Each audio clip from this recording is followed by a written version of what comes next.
and ready. GMA Weather. Serbisyong totoo ng GMA News.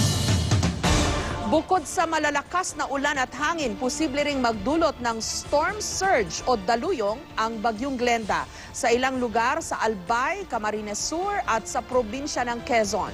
Ayon po yan sa DOST o ang Department of Science and Technology. Alamin natin ngayon ang latest sa lagay ng ating panahon mula kay GMA resident meteorologist Nathaniel Cruz. Mang Tani. Magandang gabi, Jessica. Sa ngayon, huling namataan ng pag-asa ang mata ng bagyo. Bagyong Glenda, 50 kilometers northwest ng Legazpi City. Pagkatapos nga itong maglandfall pasado alas 6 kanina. Sa huling bulletin ng pag-asa, nakataas pa rin ang storm signal number 3 sa mga probinsya ng Catanduanes, Albay, Sorsogon, Camarines Sur, Camarines Norte, Masbate, kasama ang Burias at Ticao Island, Quezon, kasama ang Pulillo Islands, Batangas, Laguna, Rizal, Marinduque, dyan sa Northern Samar, northern part ng Samar Province, at northern part ng Eastern Samar.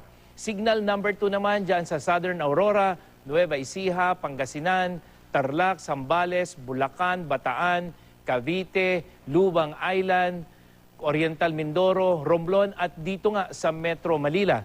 Biliran at iba pang bahagi ng Samar, nalalabing bahagi ng Eastern Samar at dyan sa northern part ng Leyte Province. Signal number 1 naman sa Northern Aurora, Quirino, Nueva Vizcaya, Benguet, La Union, Occidental Mindoro, nalalabing bahagi ng Leyte, Southern Leyte, Northern Cebu, kasama ang siyudad ng Cebu at Camotes Islands.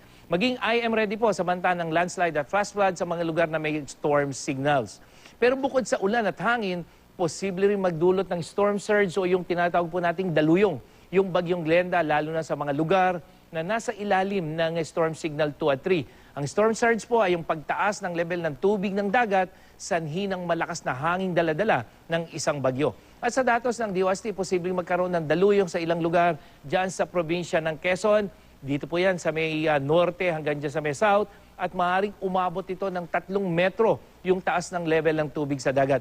Posible rin makaranas ng daluyong ang ilang lugar dyan sa Kamsur na ngayon ay nakakaranas ng malakas na hangin at dyan po sa ibang bahagi ng Albay. At pwede rin magkadaluyong dito po sa may Las Piñas o dyan sa Maynila, Nabotas at Parañaque, kasama na ang ilang bahagi ng Bataan at dyan sa may Pampanga. At aabot naman sa 2 metro o katumbas ng isang palapag na bahay ang itataas ang level ng tubig dyan po sa karagatan o dyan sa may Manila Bay. Mula kaninang umaga, lumakas pa ang dalang hangin ng Typhoon Glenda na ngayon ay nasa 130 kilometers per hour na ang dalang hangin niya malapit sa gitna at may bugsong umaabot naman sa 160 kilometers per hour. Kumikilos ito pakanluran, hilagang kanluran o west-northwest sa bilis na 19 kilometers per hour. Base sa track ng pag-asa, pagkatapos na maglandfall nga, itong bagyo, dadaan yan sa may probinsya ng Albay, posibleng tumoy dyan sa may Camarines Sur, tapos dadaan dito sa may Ragay Gulf, tatawid ng Quezon, muli po ay babaybayin yan itong mga probinsya ng Laguna, kasama ang Rizal, at Metro Manila po yan, posible bukas ng umaga o bago mananghali, at alas 2 ng hapon nandito sa may Bataan, dadaan ng Zambales, papunta dito sa may West Philippine Sea. Mula ngayong gabi hanggang bukas, magpapatuloy ang ulan dito sa Luzon at dyan sa ibang bahagi ng Visayas, katamtaman hanggang sa matitinding ulan po ang dala ng Bagyong Glenda. At kabilang din sa makararanas niyan ay ang Metro Manila mula ngayong gabi o madaling araw. Kaya mga kapuso, maging I am ready po tayo. Jessica? Mang Tani, naibugso na ba nitong si Glenda yung kalakasan ng kanyang hangin? Hihina na ho ba ito? Kasi medyo nakaka-concern lang, medyo highly populated areas yung mga dadaanan po niya. Tama yun, Jessica. At yun yung binabantayan natin dahil definitely, yan habang namamaybay yan sa lupa, posibleng maranasan yan yung paghina. Pero nabanggit natin na may posibilidad na yan ay dumaan dun sa isang maliit na bahagi ng Bicol tsaka pagitan ng Quezon na kung saan may dagat.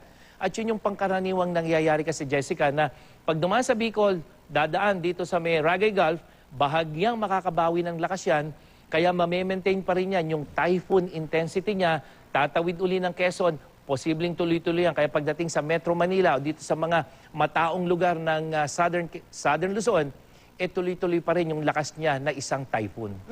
Mang Tani, ano ho ba ito? Mabilis kumilos para madali rin lang siyang dumaan o medyo nagtatagal? Ano hong behavior nitong bagyong ito? Bahagyang bumagal siya, Jessica, kasi kung kahapon ito ay tumatakbo ng halos 30 o 25 kilometers per hour, pero nung mag-landfall siya at kanina nga ay 19 kilometers per hour.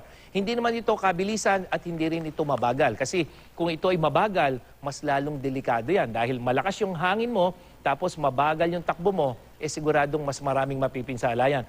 Pero ngayon, yung kanyang takbo ay pangkaraniwan lang, kaya asahan na natin. Kaya dapat laging talagang maging handa yung mga lugar na dadaanan nito dahil malakas yung hangin yan at yung ulan, nangyayari nga lamang, Jessica, dahil malakas yung hangin nito, yung ulang dala-dala nito na marami rin, naitataboy dahil nadadaig nung lakas ng hanging taglay nitong bagyo.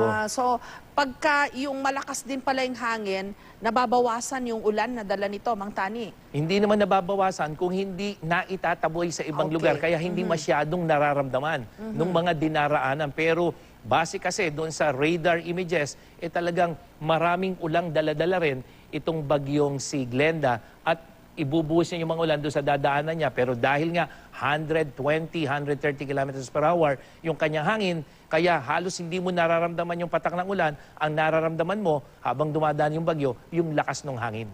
Kasi ni-report ho sa atin ng, ni Governor Joey Salceda, no, ng Albay na wind event daw ho ito doon sa tumama sa Albay kaysa rain event. Ibig sabihin, mas malakas daw po yung hangin at hindi gaano po yung ulan. Oh, unang-una kasi, Jessica, sila yung unang-unang nakaranas, maliban dito sa Northern Samar, ano?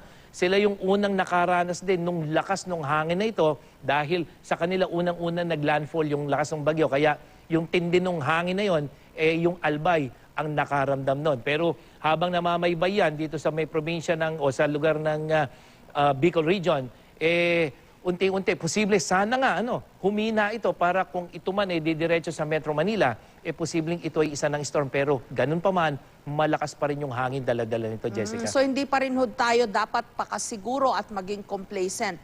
Ingat pa rin ho sa malakas na ulan at malakas na hangin. Tama yun, Jessica, dahil hindi pa natin nararamdaman yung hangin nito. Yung mga ulang nararanasan natin kaninang hapon, ngayong gabi, yan na yung rain band nung bagyo habang lumalapit yan. So yung hangin yan, hindi pa natin naranasan. Kaya ngayong madaling araw, Jessica, lalo na yung ating mga disaster officers, dapat talagang naka-alerto dahil itong ang isang nakikita natin, sa madaling araw ito dumaraan at mararamdaman natin to simula madaling araw. Pero yung gitna nito, yung sentro nito, posible tanghali natin mararamdaman yung tindi ng lakas ng hangin. Okay, yung storm surge, dapat ho nating pag-usapan talaga ito, Mang Tani, kasi dito sa Maynila, alam naman natin marami tayong mga bayan na nakaharap sa dagat, yung mga Malabon, Navotas, sa Cavite, etc.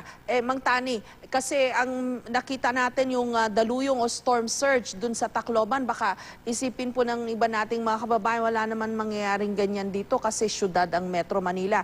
Pero naranasan na natin yan. Naalala nyo, Mang Tani, yung tumama dun sa may Philippine Village Hotel, mga ilang taon na yung nakalilipas, talagang ang taas ng bulwak ng alon, no? na ano niya yung hotel na yun na pinasok ng tubig dagat. Paliwanag nyo nga po, Mang Tani. Tama yun, Jessica. Yun ay 2010. At hindi pa dumaan yung sentro ng bagyo. Malakas na hanging habagat at yun yung nagdala ng malalakas na alon at sumira, lalong-lalo na doon sa may gilid ng Manila Bay. Oo, naalala ko, inuka niya yung seawall, di ba? Tama yung kinain talaga ng matinding epekto ng hangin. At ngayon nga, Jessica, dahil ang ating forecast ay daraan yung sentro ng bagyo dito sa Manila Bay, kaya yung lakas ng hangin na dala-dala nito, lalo na kung na-maintain nito, yung typhoon intensity, kaya yung malalakas na alon, dito natin inaasahan yan, Navotas, Manila, Parañaque, Las Piñas, at maging dito sa may bahagi ng Pampanga at dyan sa may Bataan, posible. Yun nga lamang ang sabi ng DOST, ayon sa kanilang computation, 2 meters. Pero yung pong 2 meters ay halos lagpas yun sa isang pangkaraniwang laki ng Pilipino. So, mataas din yon, tapos sasabayan pa ng pagtaas ng high tide. Yun yung nagiging delikado, Jessica. Yung high tide mo mataas, tapos dadagdagan mo ng storm surge, kaya yung mga lugar na dapat hindi binabaha. Pero dito, alam mo naman yung Nabotas, Malabon, kahit na walang ulan dyan, pag tumaas yung tide, talaga nakakabaha. Lalo na ngayon na meron pa tayong isang storm surge na inaasahan. Kaya pag-iingatan dyan, malakas na hangin, malakas na ulan, at itong daluyong o yung storm surge.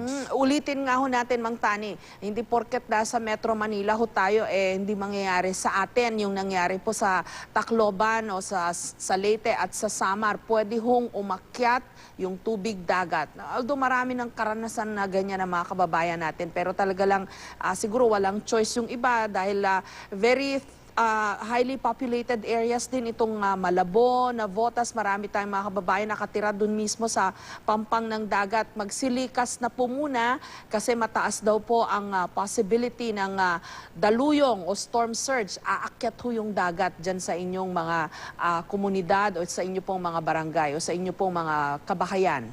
Tama yun, Jessica. Ngayong kasing gabi, maaaring sabihin nila, wala naman tayong nararamdaman at hindi naman lumalakas yung alon. Unang-una po kasi, malayo pa yung sentro ng bagyo dito sa atin. Pero baka mamaya, bukas ng umaga, unti-unti nang lumakas yung hangin, baka huli na po na kung kailan gusto nyo nang umalis sa inyong mga lugar, tsaka pa walang magawa yung ating pamahalaan. Kaya ngayon pa lamang po, dapat ay nagagawa na kayo. Alam niyo na kung saan kayo pupunta at nakahanda na kayo dahil hindi po biro itong bagyong ating binabantayan. Malakas po ito. Kaya maging itong Manila Bay, inaasahan na magkakaroon ng pagtaas ng karagatan. At wala pong pinipili yan kung syudad man yan o ano. Dahil ang kinikilala lamang yan, malakas yung hangin, itataboy niyan yung karagatan dyan sa Pampang upang magdulot ng mga pagbaha. Okay, ulitin lang po natin yung areas, Mang Tani. Navotas, Manila, Parañaque, Las Piñas. Kabilang din ho siguro dyan yung Malabon, ano ho? Opo, kasama na rin po Malabon. yung Malabon at Navotas dyan. Okay, at Abukay sa Bataan, Masantol sa Pampanga. Basta ho yung mga nakaharap sa dagat ho, ingat ho kasi gabi pa lang parating yung bagyo, baka natutulog ho kayo, hindi muna nagsilikas, mataas daw po ang probability ng storm surge o daluyong o yung pag-akyat po ng tubig dagat. Maraming salamat, Mang Tani. Nathaniel Cruz, GMA Resident Meteorologist. At yan ang latest mula sa GMA Weather. Ako po si Nathaniel Cruz. Magplano para sigurado. I am ready. Serbisyong totoo ng GMA News.